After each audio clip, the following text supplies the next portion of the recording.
مسجد کے سے کسی جگہ آپ صفائی کر لیں، بلکہ بہتر ہے ثواب کی نیت سے پوری مسجد کی صفائی کر لیں تو بہت بہتر ہوگا، نہیں تو آپ مسجد سے تھوڑی سی مٹی اٹھا لیں، اس مٹی کے اوپر آپ نے یہ 2 صورتیں پڑھنی ہیں، سورۃ فلق اور سورۃ ناس۔ اس کو پانی کے اندر، مسجد کے ہی پانی کے اندر ایک بوتل لے لیں، اسی کے اندر اس مٹی والے پانی کو حل کر لیں۔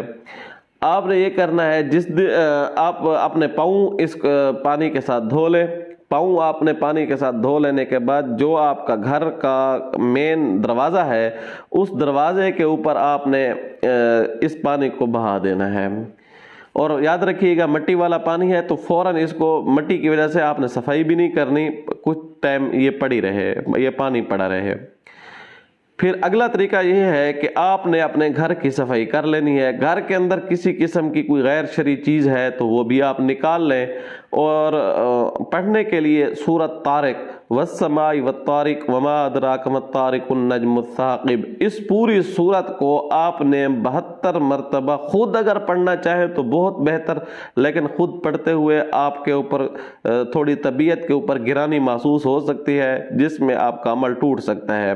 بہتر ہے کوئی بندہ بھی اور بندے کو کروا لے۔ اگر کوئی بندہ دستیاب نہیں ہے، کوئی ایسا بااعتماد نہیں مل رہا تو ضروری نہیں ہے، آپ خود بھی کر سکتے ہیں۔ کرنا آپ نے یہ ہے کہ آپ نے سورۃ طارق کو 72 یعنی 72 مرتبہ پڑھنا ہے، پڑھتے ہوئے آپ نے دونوں ہاتھوں کے اوپر دم کر لینا ہے، اور ہاتھوں کے اوپر دم کر کے اپنے سر سے لے کر پاؤں تک ہاتھوں کو پھیرنا ہے، اس نیت سے کہ یہ اے الہ العالمین اس کلام کی برکات سے جو اثرات میرے اوپر مرتب ہو چکے ہیں وہ دفع ہو جائیں، خارج ہو جائیں، نکل جائیں۔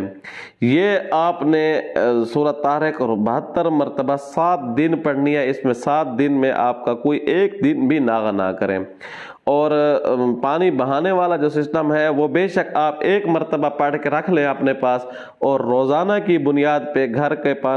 دروازے کا چھڑکاؤ کرتے رہیں۔ اس سے ہوگا یہ کہ انشاءاللہ اللہ نے چاہا تو وہ جادو کا جو اثرات آپ کے اوپر مرتب ہو رہے تھے، آپ کے گھر کے اندر آ رہے تھے، دروازے کے اوپر پانی چھڑکاؤ کی وجہ سے وہ آپ کے پاس نہیں آئیں گے، اور آپ جو خود دم کریں گے، یہ اس کا فائدہ یہ ہوگا جو جراثیم اس جادو کے آپ کو اثر انداز کر چکے ہیں، آپ کو متاثر کر چکے ہیں، وہ آپ کا جسم سے نکل جائیں گے، آپ کا جسم صاف اور پاک ہو جائے گا۔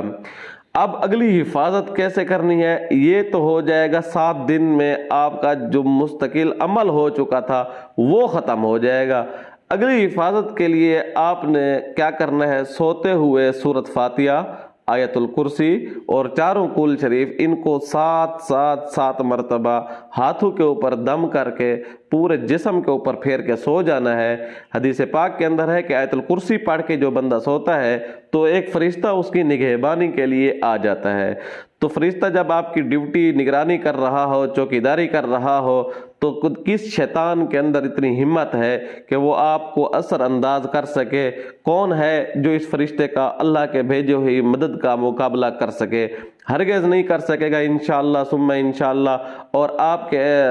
آئندہ کے لیے آپ کی حفاظت کی جو ہے ترتیب، حصار، یہ مضبوط سے مضبوط ہوتی جائے گی، اور انشاءاللہ ثم انشاءاللہ آپ اس جادو کے جنگل سے نکل جائیں گے، اور جادو سے جب آپ نکل جائیں گے پھر اگلی حفاظت بھی آپ کی ہو جائے گی، انشاءاللہ آپ کے اوپر اثر اٹیک نہیں کر سکے گا۔ اس جادو کی یاد رکھیے گا، سحر ہواتف کی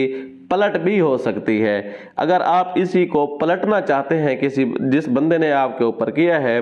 اس جادوگر کے اوپر بھی پلٹنا چاہیں تو پلٹ سکتے ہیں۔ اس کا طریقہ یہ ہے، آپ نے ہاتھ پاؤں کے ناخن اتار لینے ہیں، ہاتھ پاؤں کے ناخن اتار کے، مطلب جو بڑھے ہوئے ناخن ہوتے ہیں جن کو ویسے نے کاٹنا ہوتا ہے، وہی ناخن آپ نے کاٹ کے ان کے اوپر 3 مرتبہ سورۃ طارق، 3 مرتبہ آپ نے معوذتین پڑھ لینے ہیں، اور اس کے اوپر آپ نے پڑھنا ہے 1100 مرتبہ یا قابض یا ممیت، یا قابض یا ممیت، یا قابض یا ممیت۔ یہ 1100 مرتبہ پڑھ لینے کے بعد صرف 100 مرتبہ پڑھنا ہے یا قہار یا قہار۔ ان کو آپ نے قبرستان کے اندر دفن کر دینا، ٹیشو کے اندر لپیٹ کے، تو یہ چیز اس کے اوپر پلٹ بھی ہو سکتی ہے۔ بعض دفعہ پلٹ کے اعمال تھوڑے قدرے مشکل ہوتے ہیں، اس لیے میں اکثر طور پر عام لوگوں کو یہی بتاتا ہوں کہ اگر آپ پلٹنا چاہتے ہیں تو آپ کسی مستند عامل کے ساتھ رابطے میں ضرور رہیں. عام عاملین کو تو سمجھ نہیں ہوتی پلٹنے کی، جادوگر کی سمجھ نہیں ہوتی، لہٰذا آپ کسی مستند عامل سے رابطے میں رہیں. آپ ہمارے ساتھ رابطہ کر سکتے ہیں، ہم آپ کے اس کے بارے میں مکمل رہنمائی کریں گے. امید ہے آپ کو یہ ویڈیو اچھی لگی ہوگی. آنے والی ویڈیو تک کے لیے اجازت دیجیے گا. اللہ حافظ.